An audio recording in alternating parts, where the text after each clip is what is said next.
And we got a problem getting happy about salvation. Folk done got so smart. Or folk now are so well off. See, back in the day,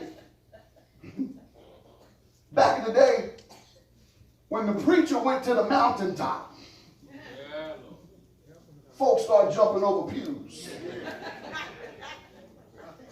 When the preacher starts out talking about one Friday, even if they had been asleep,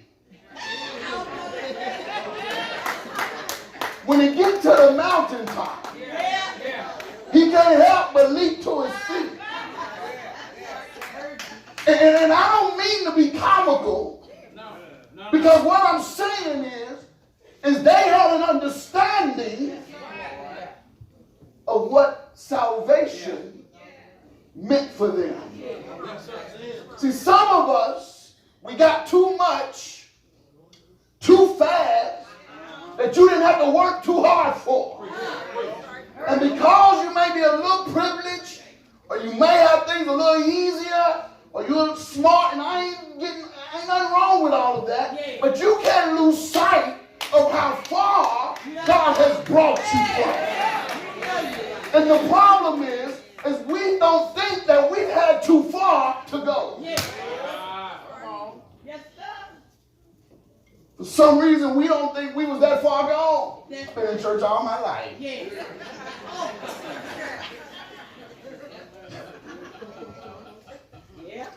What are you talking about? I've been in Sunday school all my life. I was never a heathen. The devil is a lie.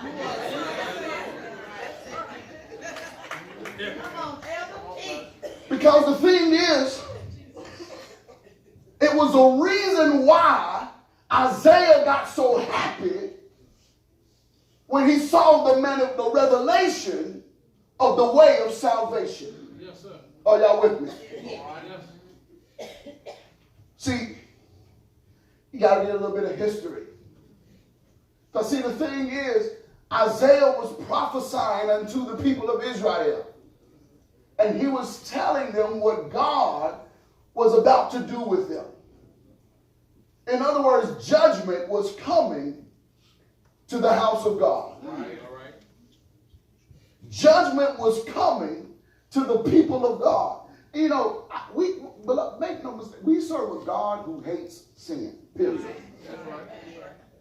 We serve a God who hates sin. And you know, we got this, and he hates the sin, not the sinner. They weren't the same. Let's be honest. Quit lying to yourself with that cliche talking stuff. They are one and the same. It's the sinner committing the sin.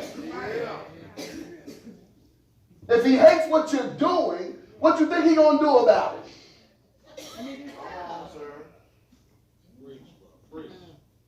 It offends him. Yes, sir. God hates sin. And don't take God's forbearance and long suffering with you as a God of weakness. Don't do that. You are mistaken. God hates all sin. Now, but the thing is, see, it offends God even greater when it's his people.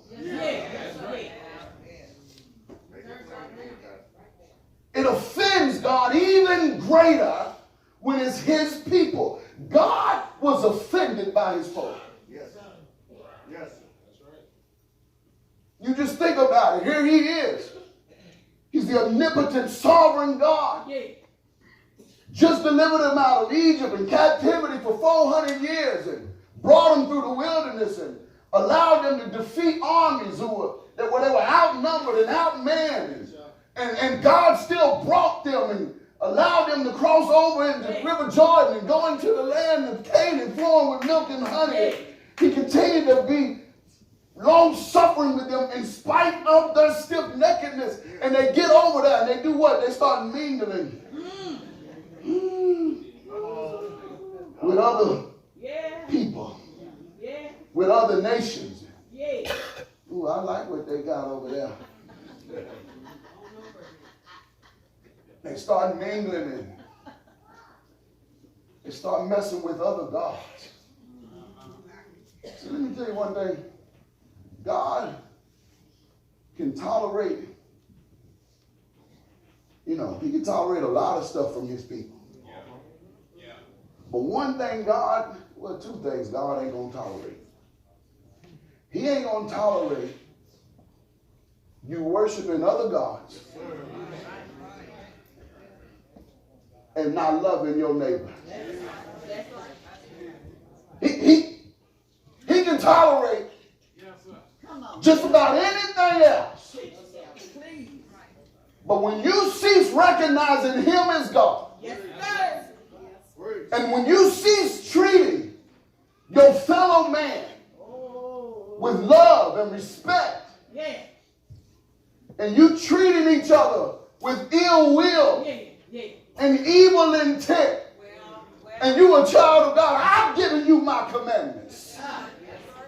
This is God with Israel. I've given you my law. I've given you my ways. You are the keepers of the truth. I have revealed myself to my covenant people. And you got the nerve to worship other gods. You got the nerve to spit poison on your neighbor. You got the nerve to not honor me as God. So what God did, Isaiah said that God got angry with his folk. And God used the Assyrians to be his rod against them. I'm in the text. He used the Assyrians. He even said it. He said the Assyrians will be my rod. He said the hammer will be in my hand against his own people. God was coming through the house of God, passing judgment on the house of God and slaying them. Slaying his people. Not only slaying them, but bringing them into captivity. They're in trouble. They're in trouble. Beloved, make no mistake about it. I don't care where you came from, how smart you are, how beautiful you are, how well dressed and debonair. I don't care. You was in some trouble. You, ma'am, sir, you was in some trouble. And just like the people of Israel, they could do nothing in and of themselves about the trouble.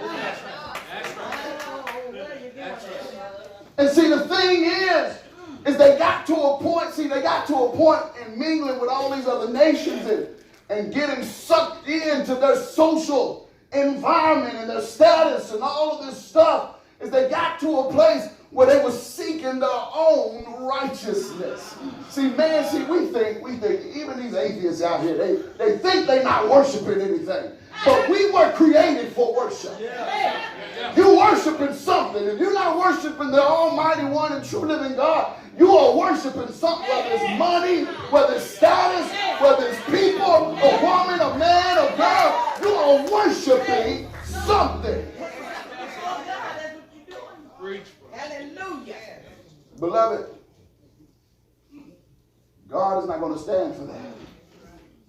And the thing is they were falling into pagan religions, falling into religious ceremonies, and religious traditions, not even holding up to the religious ceremonies that God had given them, where he was administering grace to them. See, everything God has set up for them in the old covenant was God's way of giving them grace. Because really, God should have killed all of them as soon as they broke his commandments. But because he is a loving God of his people, God was telling them, keep the Sabbath. God was telling them, pray with fringes. God was telling them, sacrifice unto me with the sin offering and with the meat offering. God was telling them, setting up these ceremonies in order for God to continuously overlook and forbear their sins against God and to give them grace. Yes, sir. Yes, sir. And they were forsaking all of that to go and do what they wanted to do. Yes, sir. To go and do what felt good to them. And God got angry. Well. The Bible says God got angry. Don't think that your God is not angry with sin. God's angry with sin. They was in some trouble. Baby, you in trouble. You in trouble. And so here they are, captured by the Assyrians. And Isaiah said, don't worry. It's only going to be for a little while. He tells them it's only going to be for a little while. And the Assyrian king is going to be puffed up because he's going to think he did all of this on his own. He's going to think, just like Pharaoh, that I was able to put all of my people under his thumb. He's going to think he did all of that on his own. But don't worry, because after a little while, I'm going to take care of him too. But what you all need to know is God will use your enemies. Yes, sir. He will use God will raise up some people to be over you who are nothing like you, don't think like you, don't worship the God you worship, have nothing but ill intentions for you. God will put them in some places where you got to be subject unto them. God will use, what do you think they for? What do you think they for? When you go through the old covenant, all you're looking at is how God deals with his people. That's all it is. It's a story about, it's a love story about how God deals with his people. All the other nations and people that come against, it's just how God is using them to get his people to where he wants them. Come on, Pastor. Preach in the Holy Spirit. God will raise up some folks. Yes, he will. But you need to know it's only for a little while. It's only for a little while. Because Isaiah came to tell them in chapter 11, verse 16, the day is coming. He said, the day is coming where there'll be a highway for the remnant, which shall be left. Don't need a whole lot. Those who shall be left. Yes, sir. I want to just give you a quick second.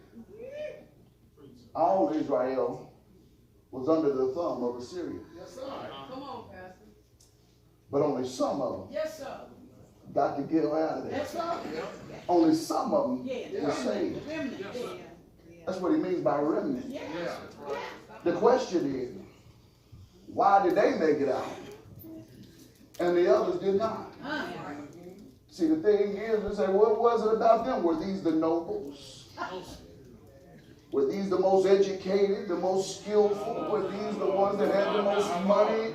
Were these the ones that was in royalty? What was it about these folk? Come on, Pastor. Is the reason why they was able to make it out of the Assyrian thumb and the rest of them had perished. All right. Come on, Elder. Come on. It's a good question. But the only answer is, it was according to the election of grace. That's right. They were saved because God wanted them to be. Yes, sir. My God. That's all he wants. That's why they were saved. Nobody tries to be saved. Nobody tries to be saved. God does the saving. Last I checked, the Bible says that salvation is of the Lord. I ain't patting myself on the back. I'm grateful that my parents brought me up in the church. But to be honest, my thanksgiving and glory for that goes to God.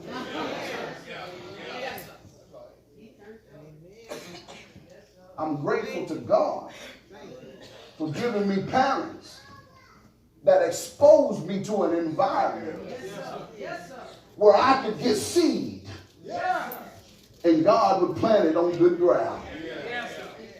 That's what I'm glad about. God does the saving. But what he was so happy about is that the people of Israel, it seemed hopeless. Beloved, when you are in this place of trouble, they understood, Isaiah understood the previous condition. That's right. And we have a lack of understanding of our prior condition. Yeah. Do you not? Come on. Isaiah understood that everything Israel got, they deserve. That's right. That's where we get stuck. That's where we get stuck. We cannot believe that what we have or what we got or the trouble we're in is what we deserve. I just told you, God hates sin. And guess what? How he sees fit to deal with it is his prerogative. I was traveling this week and I was sitting in the airport waiting on my flight. And a fellow was talking with me. And he asked me, he said, so then why does God just let things like that happen? What's his purpose behind stuff like that? He's talking about COVID. Yeah. And I said, that's easy. For his glory. Yeah. What? For his, he just does, he allows bad stuff to happen and people to hurt and tragedy for his glory? Yeah. That's selfish. I said, yes. He is a selfish God. He is a jealous God. Yes, sir. Yes. Yes, sir. Yes, sir.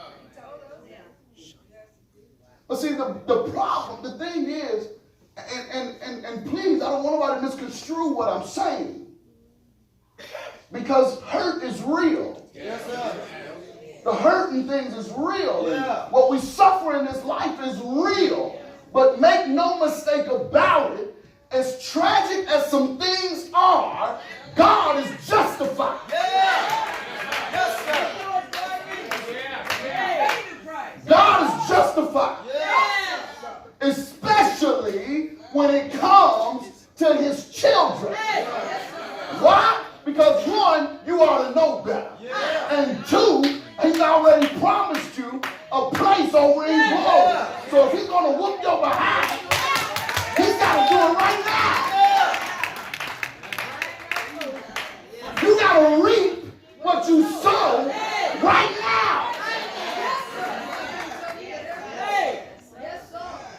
Because in that great getting up morning, I don't know about y'all, I don't care what I did down here, I'm waking up in glory. Yes, sir. Yes, sir. So I got to suffer. The people of God, you got to reap right now. here is just God calling you home. When you a heathen, when you leave here, it's judgment time. Do y'all hear me?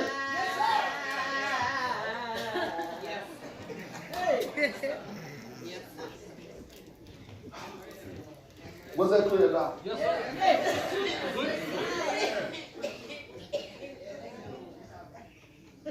Let me run. God, when it comes to his people, he's going to take care of it. He hates all sin.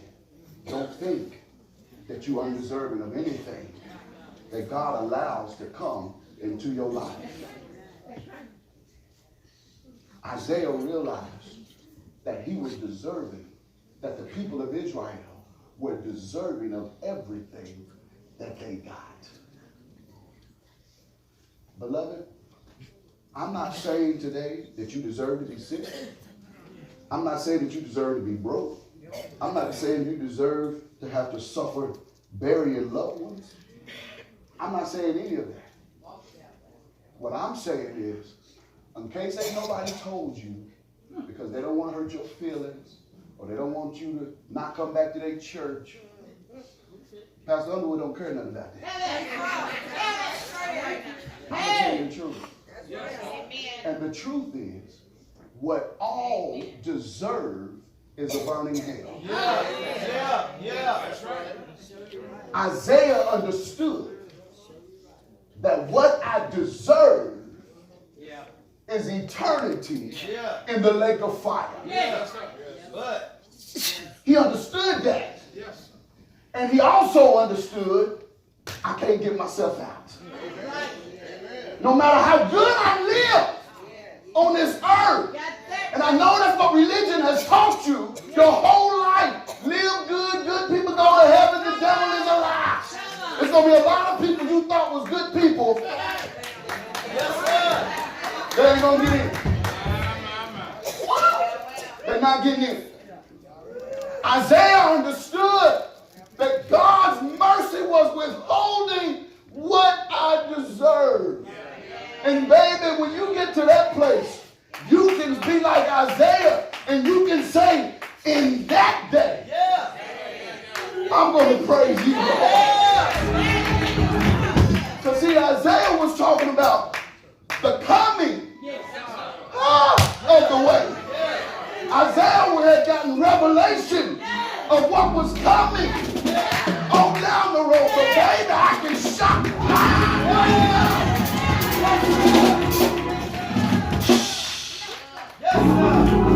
because Jesus had already came saying, I am the way. I am the truth. And I am the life. He said he paved the way. And he talked about just like how they came out of Egypt's land. I can just imagine. He said, you know how when the waters parted, it was dry ground. Ain't that amazing? The water just parted. But when I stepped on it, the ground was dry. My feet didn't sink. There was no rocks in my way. But I got to walk through the path on dry ground. That means God has made a way to him that can't be impeded by the world's obstacles. It can't be impeded by my enemy's darts of temptation. But the way is clear, and his name is Jesus. His name is the rock of my salvation. His name is Emmanuel. His name is Jehovah. Ain't he all right? Wonderful. Counselor. Mighty God.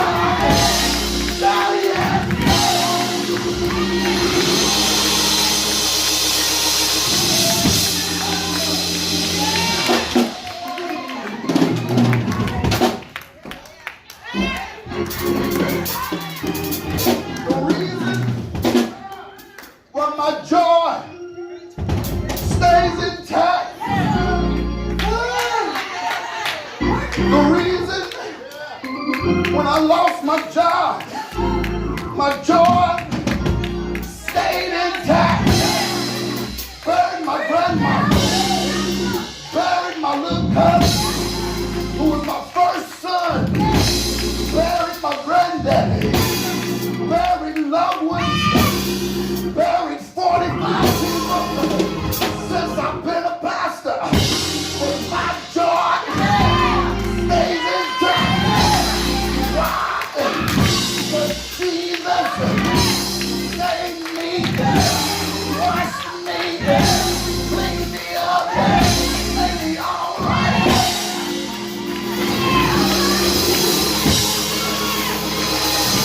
My joy remains intact. Why? Because in that day, the Lord showed up, took the scales out my eyes, unclogged my deaf ears, and I heard his voice say, Marcus, get up, turn around, come to me, and I'll give you rest. And you're all right. And you're all right.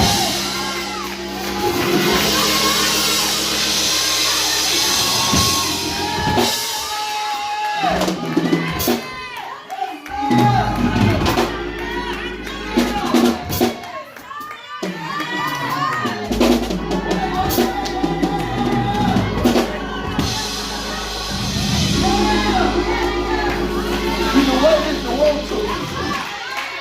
But my day is already gone. So anytime I get down, I just think about it. I look back over my life and all it's done for me. And my soul shout hallelujah.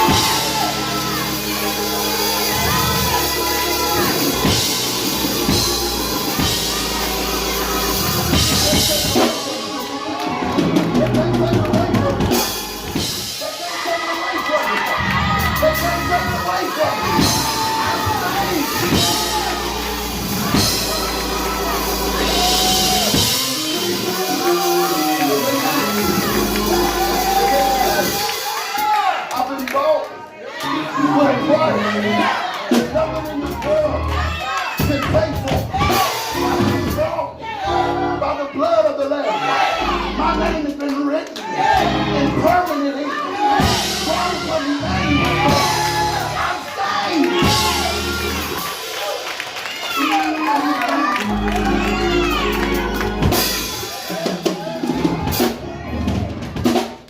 I ain't gotta get happy. But I just can't help it. I can't help it. And I know God is giving me what I deserve. Maybe you forgot about some of the things you've done, some of the places you've been. But thank God you're glad that God has enough grace. God has enough grace.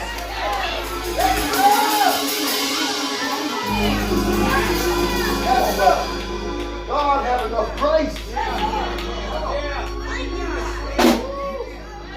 He never run out on all of my mess.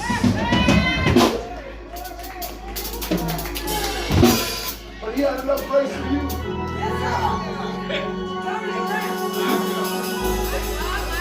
You ought to get happy in that day. Forget about any other day in your life. But that day, when God showed up and introduced himself, that day, I ought to give you a joy that nothing can take away.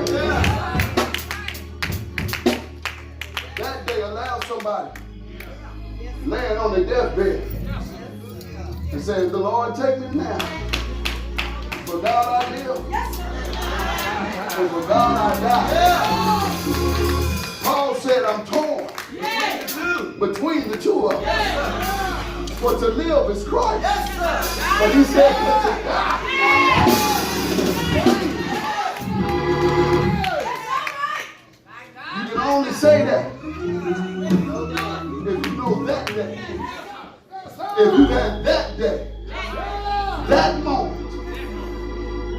where the revelation of the way to get back to God was revealed and manifested to you.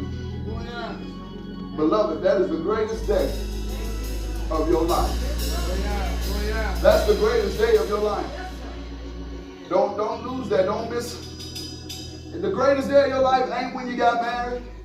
It was a good day when your children were born. I get that. You love them to death. But the best day of my life is when I was born again. It was when I was born again. This joy that I had, the world did not give it to me. And the world can't take it away.